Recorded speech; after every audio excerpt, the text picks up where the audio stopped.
Coba lihat lagi kaca rumahmu. Mungkin masih ada stiker kecil yang menempel di sana. Saksi bahwa 10 tahun seseorang pernah mengetuk pintu yang sama. Hari ini kami kembali datang. Bukan membawa tagihan, bukan membawa hukuman. Hanya membawa amanah. Mungkin kamu kecewa pada banyak hal dalam pemerintahan ini. Mungkin kamu khawatir data yang akan digunakan untuk pajak atau kepentingan lain. Perasaan itu kami pahami. Namun, orang yang berdiri di depan pintumu bukanlah orang yang membuatmu kecewa. Ia hanya petugas.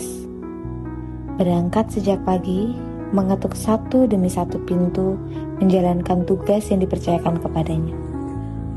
Di balik rompi itu, ada manusia biasa yang ingin pulang setelah pekerjaannya selesai, yang berharap setiap pintu yang diketuk tidak selalu disambut dengan rasa curiga. Karena setiap jawaban yang kamu berikan hari ini bukan sekedar data.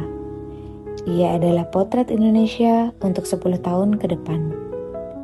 Jadi, saat kami kembali mengetuk pintu rumahmu, semoga yang terbuka bukan hanya pintu, tapi juga kesempatan untuk saling percaya.